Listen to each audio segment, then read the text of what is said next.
get into now what is legitimately the preseason and into all of this conjecture, and you start asking yourself, how good is each conference? And last night, while laying in bed thinking about all of you, which means I was trying to figure out what the heck we were going to talk about today, I was reading the New York Times and their top 25 college football poll, especially the top 10, does not have a single Big 12 football team in it. Not one. And you look at what it is made up of: Georgia, Ohio State, Oregon third, Oregon ranked number 3 in the country, Texas, Bama, LSU, Ole Miss, Penn State, Petto State, Notre Dame number 9, Texas A&M lofty at number 10. Not a single current, now previous, but current member of the Big 12 is in that top 10. The highest ranking member is the Utah Utes at 14. And so I ask you, should we expect the Big 12 to have a good season? And is the Big 12 the best or one of the best leagues in the country? Now, I know every day on this show we're told we're Big 10 homers, we're SEC homers. We're told every day that we hate Florida State and we don't watch college football. All of that might be true. But I look at the Big 12, and my biggest concern is not quality football on the field. My biggest concern for the Big 12 is they're going to eat each other at the top of this conference. And you are not going to see that in the SEC, and you're certainly not going to see that until late in the season in the Big 10. And I feel like the Big 12 has an opportunity here to put 2 teams in the college football playoff. I get it. I understand that means that there are going to be significant disappointments in the SEC and the Big 10. The ACC obviously is the one I have not named, but I think the ACC is clearly bringing up the caboose of best college football conferences in the country. And I think all of us agree, well, the ACC is a stalwart of college basketball. Certainly the conference is struggling in college football. And my biggest question, I guess, at this point is, who are the teams, Jake, that you believe will disappoint this season in college football? Yeah, I mean, I think when you look at the Big 12, like you have a lot of question marks. I think, so many polls, through the summer have had, teams like K-State having huge seasons and just bouncing back. I think K-State is a team that has potential bust written all over them for this season. But I think just the same way that we have some teams like that, we also have some teams that I think a lot of people are throwing shade at. And that a lot of people say that we're too supportive of the Utah Utes and, we're too high on the Utes. But I've seen them in preseason polling ranked as high as number 3 and as low as like 19. So I don't think that the issue is that Big 12 teams can't compete, or maybe, the Big 12 is going to churn itself out. I think the issue is that there's just too many unknowns in the conference. There's too many unproven teams that change year over year. So last year when Will Howard was at K-State, you said, yeah, K-State's a good team. They may compete, to be in the championship game potentially. But this year, everyone says, even though they've got this change of quarterback, everyone's saying that they're going to have a great year. And I feel like it works the same way for teams like the Utes. And I look at the SEC and I say, okay, if we're going to do that to the Big 12, let's apply the same logic to the SEC. Why is it that so many people are high on teams like Ole Miss and the SEC? Lane Train has not proven at any time that he can beat the likes of Georgia, Alabama, and frankly, LSU in their good years, right? Because LSU sometimes has good years, sometimes has bad years. So in the good years, I don't think Lane Train has put together a program that can compete at the top of the SEC. Yet what do we have? We've got Lane Train sitting at whatever he was in that ranking, inside the top 10. And so that's what we like to do in college football. Then I look at the Big Ten and I say, hey, everyone thinks Oregon's going to have this huge year. They're going to roll into the Big Ten. They're going to potentially compete to win that conference. What happens if Oregon loses some games they shouldn't lose? So when I look around college football, I agree. The ACC is definitely the caboose of college football right now. You've got one team in that conference that may compete, for a national championship, and it may not. And that's obviously Florida State. So I think the best conference in college football, is the SEC. But I do think the Big 12 gets a ton of hate that maybe isn't warranted at this time. Yeah, no. I look at the New York Times and Athletic, which are the same thing, by the way, and their preseason poll, and you look at the top 10 teams in the country, it's very clear where the national media bias is, justifiably so. Totally understand it. But when I look at teams like Texas A&M, I look at Oregon, I look at Georgia. How does Georgia not backslide after what has been? Is it even a discussion that they've had a disastrous offseason? No, I would say that's spot on. I mean, Georgia has really had a terrible summer. I would expect them to falter. I mean, there are incredibly high expectations on Oregon entering the Big Ten. I look at Texas, Alabama, LSU, Ole Miss. I don't know. I don't know that any team in this country can retire a legend like Nick Saban, but yet have a better offseason than Alabama's had. Mm-hmm. And again, I understand that we're Alabama fans and SEC homers. I totally get it. Right. Brian Kelly's a piece of shit, and I don't think that LSU will ever. There's probably some personal bias in that. Lane Train and his hot ass girlfriend. I think that by the end of the season, will Lane Kiffin and Ole Miss be top 10? I think that's a huge question mark. All of that to say, there ain't a Big 12 team in here. And I take great umbrage with those who say the Big 12 doesn't have quality football programs. Now, is Colorado going to win 6-7 games? I don't know. They could win 3. They could win 8. Looking at their schedule. Do you believe? I'm not counting on them to be one of the stalwarts of the Big 12. I'm not counting on them for that. When I look at the top of the Big 12, there's 2 teams that stand out to me as potentially elite football teams. It is the University of Utah and the Kansas Jayhawks. Those are the 2 teams in this league. Although Spike Dykes' kid in Fort Worth, I don't know what Sonny Dykes is paying people or what nudes he's got. His coaching staff, to add a guy like Dana Holgerson to his staff, that on its own, okay, Dana's a guy that you believe could be really spectacular, right? And you look at that coaching staff and you say to yourself, okay, well, Dana, that's a huge pickup. But then you start to understand that Todd Graham was added to Sonny Dykes' staff as well. Mm-hmm. That's unbelievable to me that Todd Graham and Dana Holgerson are joining a staff that's already pretty damn good. Yeah, and Dana's a guy that, obviously, gets run out of Houston, and maybe is one of those guys, who is better suited to be an assistant on whatever label you want to put on him, right? He instead of him being the head coach, it would be better for him to be in a secondary role supporting a guy like Sonny. So to me, I mean, it's hard to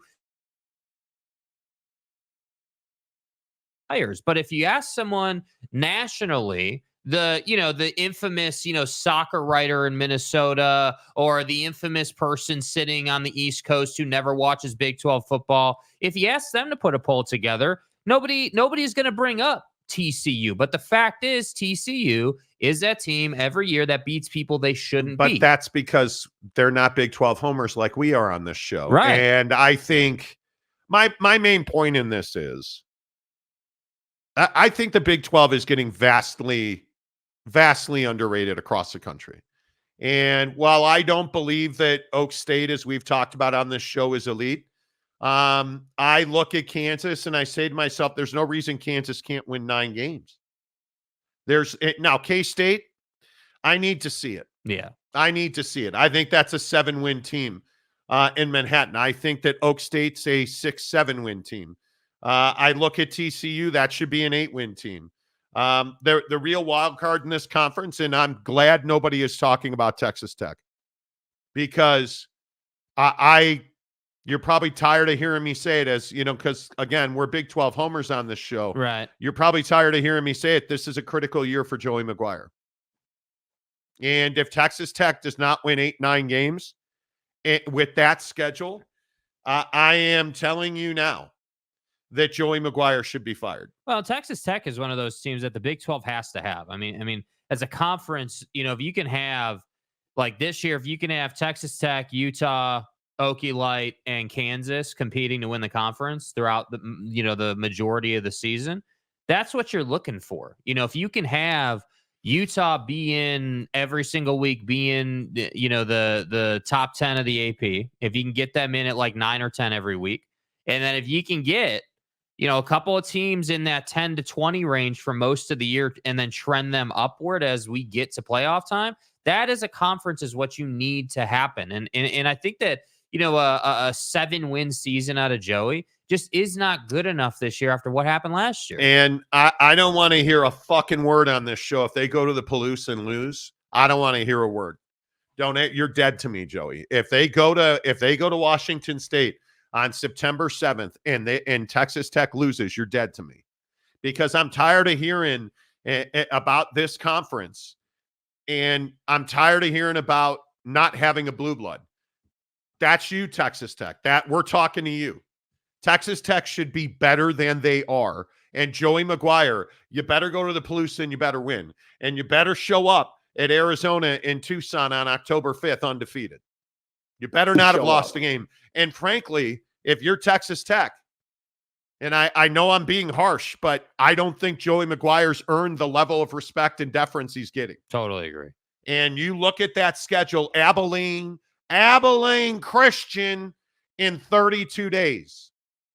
At Washington State, North Texas, Arizona State, Cincinnati, at Arizona. If you do not show up at Arizona undefeated, and I understand Arizona's supposed to go undefeated, and they're the best team anybody's ever seen in this conference in the history of the world. Hey, you start talking shit. I'm telling you now, if you do not go to Tucson, and I will even take the next step and say, if you do not come out of Tucson with a victory, I'm going to be incredibly disappointed, because I need you on that wall on October 19th against Baylor. Yeah. It's got to happen. If we're truth telling, you should win every game ahead of TCU in Fort Worth. Yeah, I mean, it's really a 3-loss schedule at most. I think your biggest potholes here are Tucson for Arizona, at TCU, at Iowa State is going to be an incredibly difficult game, and at Oak State. That's the last month or so of your season. If you lose at home, you don't even fucking go back to your office. If you lose at home, go hug and kiss the players, park your ass in your car, and head for the hills. Pack everything up. We're out of here. Head for the hills. Because if you lose at home, it's inexcusable. Yeah. It's this conference, when we are talking about the well-being of this conference, Texas Tech is going to be largely responsible for that. And I don't want to hear 2 words about, oh, Monty, Dave Aranda, 8-ball, Baldy down there. He's an amazing human being. That's great. There's a lot of amazing human beings, and they don't win fucking games either. Right? I mean, like, we are talking about an existential crisis for the Big 12, where there are many believers in this country that the ACC has a more stable existence than the Big 12. You want to know why that is? Because Baylor didn't fire Dave Aranda. Yeah. Because Joey McGuire doesn't win big games in Laramie at Texas Tech. That's why. And you look at Baylor's schedule, there are a few excuses on this schedule. Obviously, you got to come to Sac Lake City on September 7th. I would expect you to get your ass beat. Yeah. Okay, great. You better beat Tarleton. You better beat Air Force. You better go to Boulder. Yeah, see, that's the one they're going to lose. You better go to Boulder, 8-ball, and you better beat Dion. I sifted through all that. I saw a preview. I think it was on Athlon yesterday, Athlon Sports. It said Deion Sanders will win 2, might, and the phrasing I believe was might win 3 games this year. If you don't go to Boulder and beat Dion, again, okay, fine. BYU in Waco. I saw another, that same preview said BYU will win 4 games this year, which I think is complete garbo. Yeah. But are you telling me that if Baylor isn't 5-0 heading to Ames October 5th to take on Iowa State, are you telling me if they're not 5-0 that you're not disappointed? Well, I think the only one there that I would say that is, like you said, is probably not a win is Utah. Other than that, I think that, you know, to me, Colorado's got trap game written all over it for 8-ball and Does Baylor. Baylor win a road game? At Utah, at Colorado, at Iowa State, at Texas Tech, at West Virginia, good luck, at Houston. They'll win that. I think Houston is going to be the team that is going to piss people off And this I year. think... Because I think Willie Fritz is going to have that team and that talent playing at a very high level. Yeah, I think the problem is, and you know, I'm happy to be the asshole that says it. I think that Texas Tech game, you know, that's one where I could see that being a kind of a showdown, because you're in the middle of your season at that point. You never know what the injury situation is going to be. So let's say that Texas Tech rolls into that game, home game for them, and they've lost their quarterback and they're playing with their backup, and maybe they have an offensive lineman out. That game's going to be a hell of a lot closer than you would think it would be today. So that's what I'm saying. When you look at Baylor's schedule, like, really, you know, they're going to lose to Utah. I have no doubt about that. You're going to beat Houston. And then I think Texas Tech is a big time 50-50 type game. That's right in the middle of your season. You know, if they show up to Texas Tech as let's call it a 1-loss team, they're obviously got a lot more to play for at that point with 8-ball and Baylor. You got a lot to play for. So you're obviously going to be a lot more motivated than if you're a 3-loss team having yet another disappointing season. So I don't know if we should be disappointed if they show up and they're not undefeated, but you should be disappointed if you have more than 1 loss, certainly. And then I've saved the most shocking take for last. Now, you guys know that I'm a Florida man, right? Like, you guys understand that I have deep, passionate, love-making feelings for Florida State. You guys already know that. We've established that on the program. But if you look at the Big 12, I think the wild card in this league for a potential 8-9 win season is UCF. Because you want to talk about a schedule that's built to beat people's ass. Here are their road games. Week 3 at TCU, week 5 at Florida. Those are 2 very winnable games. Week 7 at Iowa State. That's going to be tough. Yeah. Week 10 at Arizona State, week 11 at West Virginia, and then they get Utah at the bounce house to end the season. That's an 8-win schedule, 8-9 win schedule. You're going to beat New Hampshire, Sam Houston. I think you're going to go to TCU and win. I think you're going to beat Colorado at home. I think you're going to beat Florida at the Swamp. I think you're going to beat Cincinnati at home for 6. You're going to lose to Iowa State. You're going to beat BYU for 7. You're going to beat Arizona for 8. You're going to beat Arizona State for 9. You're going to lose to West Virginia and Utah to end the season. That's an 8-9 win team at UCF. Yep. And nobody's talking about it. Nobody is. And don't. UCF is, trust me when I say, you find a fan, a UCF fan, they're like, nah, we don't exist. Don't say 2 words about us. Yeah. And I think they love that because they're going to take their respect. All of this to say, I believe the Big 12 is far better than people give them credit for. Yeah, and I think that the people, if you're reading something or watching something and they're sitting here telling you that the ACC is more stable than the Big 12, I think that's a pretty rough take. I think that the Big 12 is the best basketball conference in the country. Did they have a good year in the tournament this year? No, but that doesn't mean that they're not pound for pound, in my opinion, the best basketball conference in the country. You are deep, and every year you have a ton of teams in that thing. So maybe this year they'll turn that around. But then you look at the football side, and again, I think the Big 12's biggest problem is that it's just too inconsistent. Some years you're going to look at the Big 12 and you're going to say, yeah, hey, Baylor's having a good year. Tech's having a good year. Utah's having a good year. Both the Kansas schools are hitting, right? Okie Light, while they're drunk, might still be winning ball games. So, there are some years where the Big 12 will have 5, 6, 7 teams that are really good in the mix, can beat anybody at any time. And then other years it's 2 teams. And every conference goes through that except for one conference, and that's the SEC, where they've got 5 teams every year that are going to beat your ass no matter where you play them. Well, and I also look at the Big Ten, and you start looking at which teams in the Big Ten are going to be elite. If Ohio State doesn't win every game, including their scrimmages, the powder puff game, the flag football game, I mean, if they don't win every game that's played, it's going to be disappointing. I think they're going to be very good. I don't know what to make of Oregon, because it has traditionally been very difficult to bring in a bunch of dudes and play at a very high level. We've seen that especially over the last 2 years, when rosters have high turnover in football. It's been very difficult for those teams to be elite.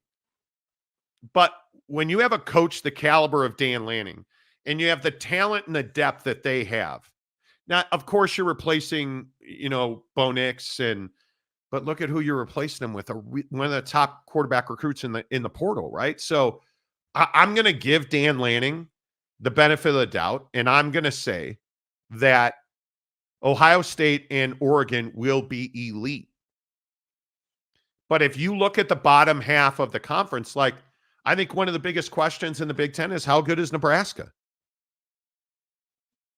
Nebraska's a 6-7 win team. They're not an 8, 9, 10 win team. Mm-hmm. So you're not potentially pushing for a playoff spot in Lincoln, not this year. I think next year. I look at Michigan State's got a long way to go. Michigan State's not talented, I think so you're going to have a tough time there. Purdue's not talented. I think Indiana's the worst team in the conference. And as we had a huge fight on this show last week, when I defecated all over Lincoln Riley and talked about how I believe that with the changes he's made, how good is USC? And again, when I look at, you want to talk about ball busters, boys, we look at some of the schedules in the Big Ten, and I'm curious, what does Washington look like this year? With, again, you don't traditionally bring in all kinds of change coming out of a national championship appearance. It's very difficult to keep that bar high, but Jed Fish is a hell of a human being. Yeah. And a really good coach. But he's also got Weber State to open the season. I don't have high hopes for that game for Weber State or Eastern Michigan or Washington State or Northwestern. Washington doesn't leave home until they fly all the way across the country to Rutgers. And I don't think they lose a game until they go to Pedo State on November 9th. I think that Washington has that kind of season at their disposal. Now, do they live up to that hype? We'll find out. Yeah, nice to see him ending with Oregon, too. So we'll find out. Could be major college football playoff implications. Weber State, Eastern Michigan, Washington State, Northwestern, at Rutgers, Michigan. That game's at Husky Stadium, at Iowa, at Indiana. Iowa's also a wild card in the Big Ten this year. From what I understand now, obviously there's rumors and fake news all over the place. But from what I understand, they actually have offensive players on scholarship this year at Iowa. I know. That's never happened. Ever. Do those scholarships have like money behind them, or like how'd they get those guys? I understand. They're going to play offense. They're actually going to have offensive coordinators and stuff in Iowa City this year. I would watch out for Iowa. Indiana's not going to be good. And then, again, I look at Pedo State and I say to myself, should we expect Penn State to beat Virginia, or excuse me, West Virginia and Morgantown Yes. to kick off the season? Yes. That game is 1 month from today. If you're the real deal at Penn State this year, you'll win that game. Like, you will. But they'll probably find a way to lose that game. I think West Virginia, again, Neil Brown needs fired. I totally understand it. Every year. But West Virginia has an opportunity. I shouldn't even say it. I don't know if Mike Smith is here today or not. Mike Smith is here. Those douchebag duck little promos are so lame. Yeah. I could not agree more. It's not possible for me to agree I mean, with that that's more. the problem with Dan Lanning in Oregon, dude. You look at that program and you're like, damn, dude, like, yeah, you've won enough to be arrogant about it, but damn, like a duck at every road game you're going to. Come on, bro. Come on. Be better. I hate that thing so much. It's so obnoxious. That inflatable duck. Suck it. I hate that thing so much. All of that to say, when I look at the Big Ten, I also think that Illinois has a chance to win 7 games. I think, if we're truth telling, who's going to be better, Iowa or Iowa State? That's a really interesting question. Probably State, because I think that Iowa State is probably a little more complete team, and they play very physical football. Like, that's why they're so tough to beat, because they just pound you. Yeah. I mean, you look at some of the win totals.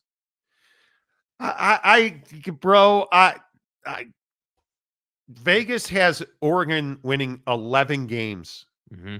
And I understand, again, I totally understand that it's Oregon, it's Dan Lanning.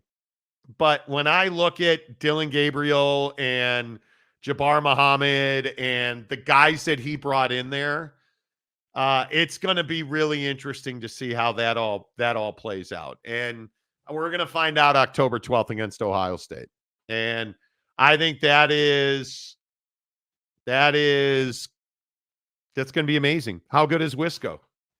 How good is Wisconsin this year? Does Wisconsin win 9 games? Does Wisconsin, if we're truly truth telling, and we look at Wisco, and I think they have a chance. Wisconsin has a chance to win 9 games. Western Michigan, South Dakota, Alabama at Camp Randall Stadium. You want to win 9 games? Beat Alabama on September 14th, which I think Jalen Milroe is winning the Heisman Trophy, so I think that's going to be very difficult to do. But look at Wisconsin's schedule. Western Michigan, South Dakota, Alabama, at USC, Purdue, at Rutgers, Northwestern, the Pedo State boys, at Iowa, Oregon, at Nebraska, Minnesota. Yeah, that's not a 9-win schedule, bro. That's 6. You're going to start with 2 wins.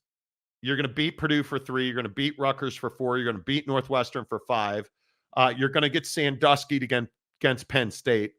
You're going to lose at Iowa. You're going to lose to Oregon. You're going to lose to Nebraska. I think you win 5 or 6 games. Yeah.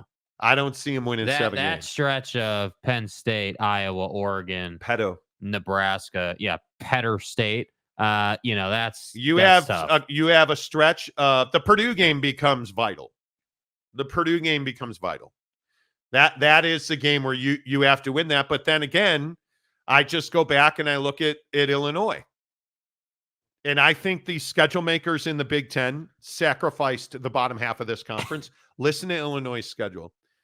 Eastern Illinois. Okay. Better win that game, coach.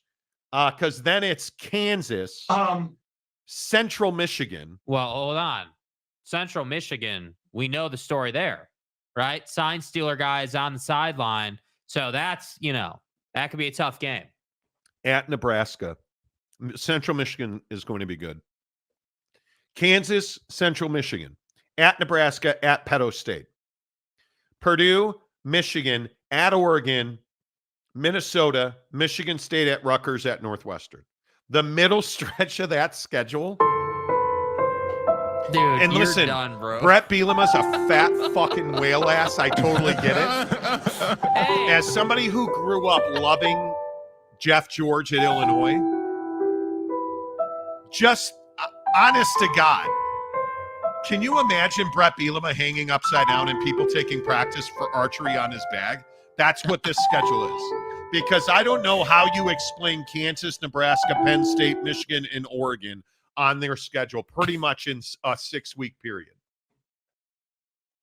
I did wake up and choose violence today. Yeah, that's a rough schedule, dude. Admittedly. That's tough.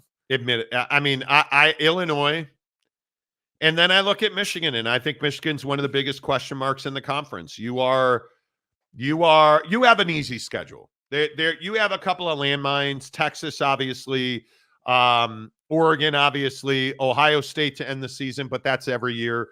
But your Fresno State, Texas, Arkansas State, USC, Minnesota. Then you go to Washington, at Illinois, Michigan State, Oregon. Oregon's at home. Indiana. I would expect this to be a one-loss schedule.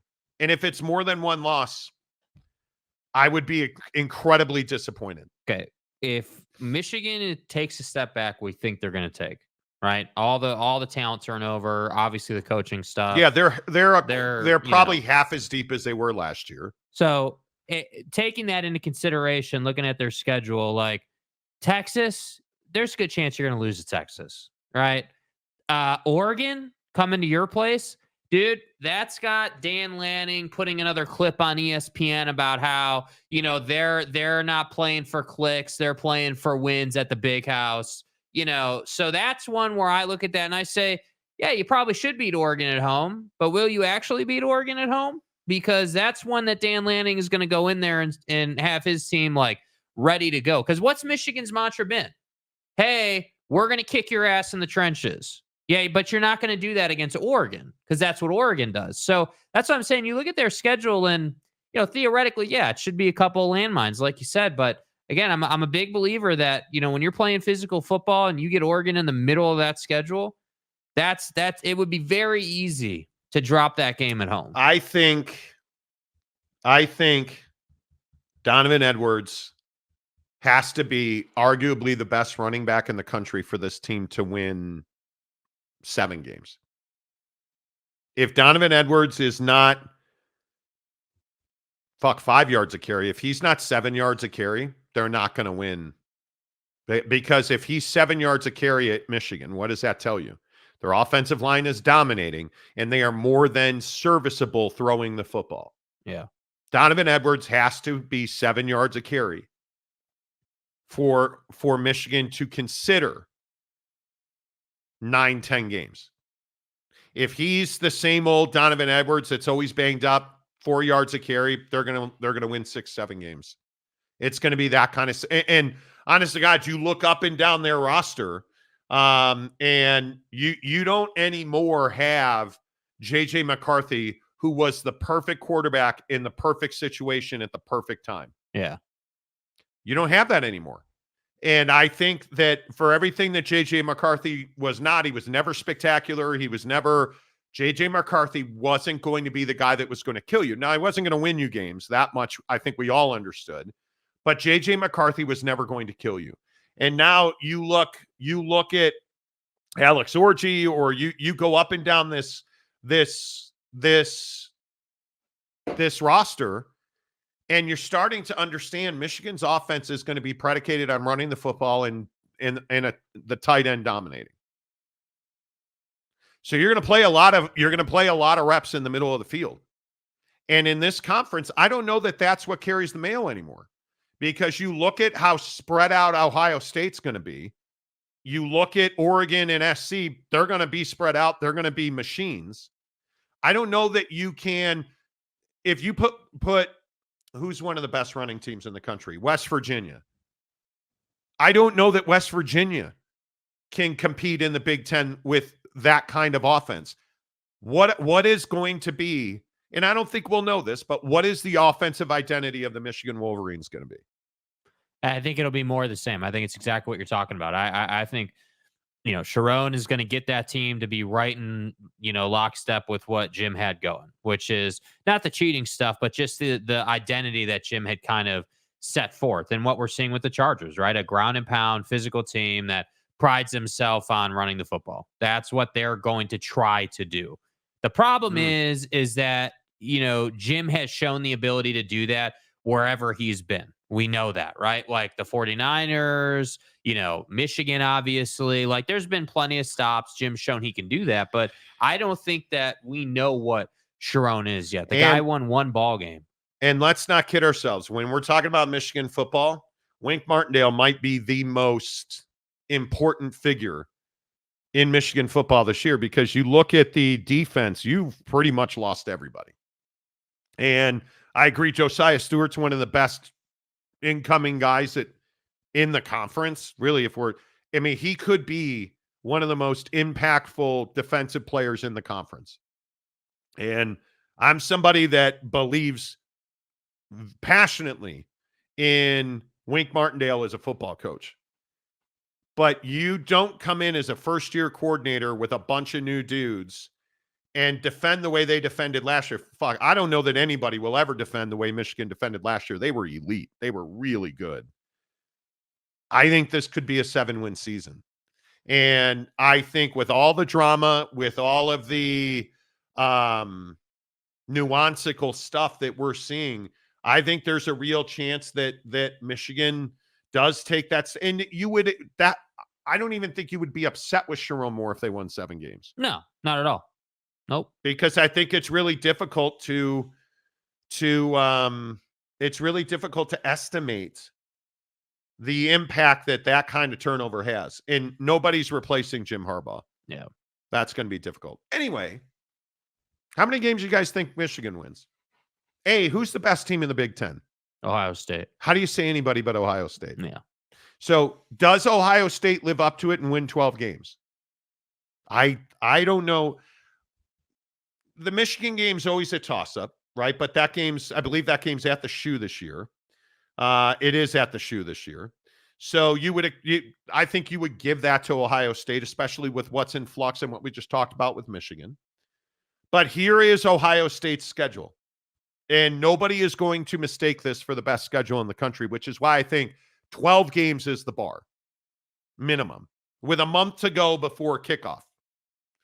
Akron, Western Michigan, Marshall, at Michigan State, Iowa. I mean, I don't think there's any question you're 5-0 going to Autzen. 100% agree. Does Ohio State go to Autzen and win? No. I think they do. Because that defense is...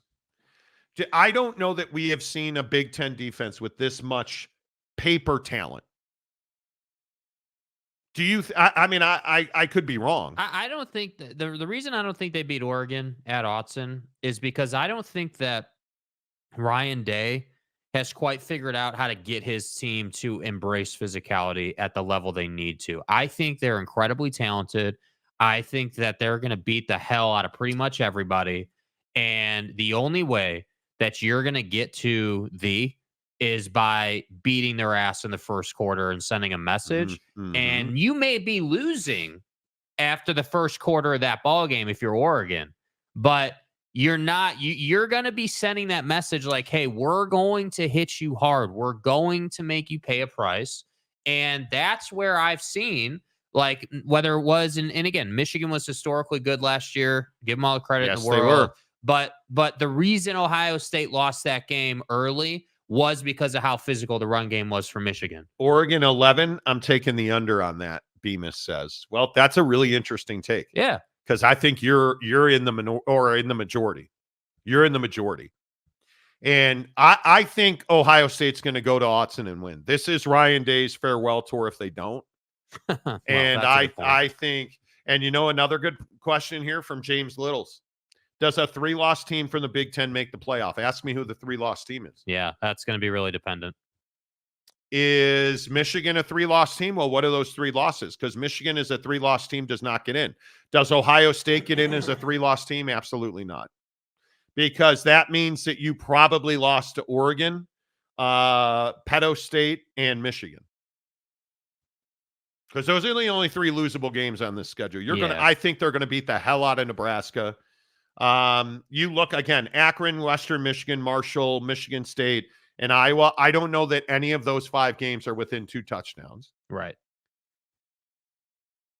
Oregon's a toss-up. Nebraska, I think they're significantly more talented than Nebraska.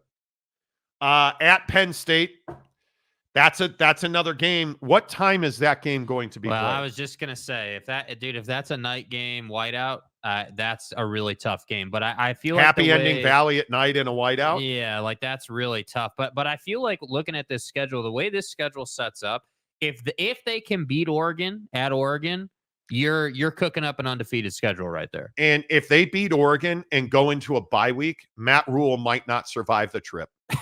Because if they lose the Oregon game, Jesus Christ, Nebraska, bring body bags to take your boys home. Because I think Ohio State has such high expectations. I mean, you're talking about 12 wins is their expectation. How do you live up to that? You have to be perfect, essentially. So I think this is a really interesting question. Does a 3-loss Big Ten team? I don't think so either. I don't think so. Because again, Chaboy and his hot ass girlfriend, I think the SEC is deep this year. And I know Texas is never back. But like Texas is the perfect example. Do you understand how disrespectful it is to Bama and Georgia to say that Texas is going to come in here year 1 and win that conference? I am not believing they're winning anything until they show that they can beat Georgia. Did you beat Bama last year? Yeah, you did. And that was a great win. Absolutely, positively, phenomenal win early part of the schedule. However, that does not mean that you're going to come in here every single week without any gimmies from the Big 12 and win the SEC. That's the part that I have trouble with. That's one of those, hey, Texas is amazing. Sark's recruiting. They're super talented. Like, I get it.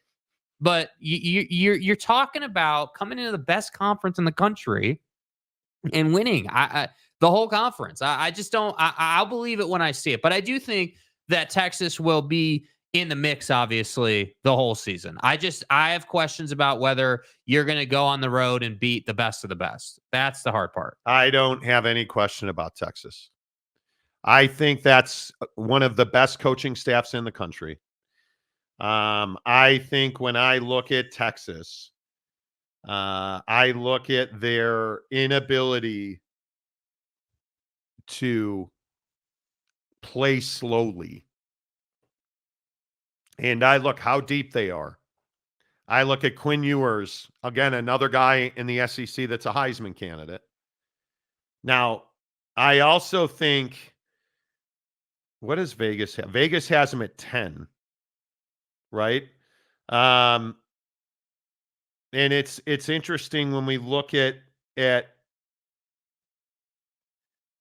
Quinn Ewers. This will be his last year at Texas. Yeah. He's a Heisman candidate any way you slice it.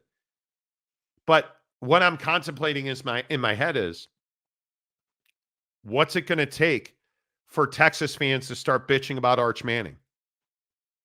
Because that's your biggest concern on offense. Other than that, you're absolutely. You are a team that I think you don't ever worry about what it will take to win games. The offensive line is a behemoth at Texas. Phil Steele will not stop talking about the offensive line at Texas. And hey, man, I totally get it. But with this schedule that we're going to go over here for Texas, how many games? Just count them off. Colorado State, if that game was in Colorado in the Springs, I'd be probably picking Colorado State to make it close. You're going to get your ass beat in Austin. At Michigan, September 7th. Should be a win. Tulsa, UL Monroe, Mississippi State, Oklahoma. That back-to-back is what I'm talking about. So on paper, they should roll both of those teams. But what I'm going to tell you, and you watch and see, that Mississippi State game is going to be closer. That's going to be one of those second half games where you're in the middle of your season. Maybe Mississippi State gives you some fight early in the game. Turnover here. That's the kind of game where you got to win that if you're going to win the SEC. But you come out of Mississippi State at home, DKR, and then it's the Red River Shootout. Yep. Off of a bye week. Who the hell knows if you're going to win that game or not? That game is always a toss-up. And then what I think could be the game of the year in the conference, Texas and Georgia. I don't think they lose a game unless they lose to Georgia.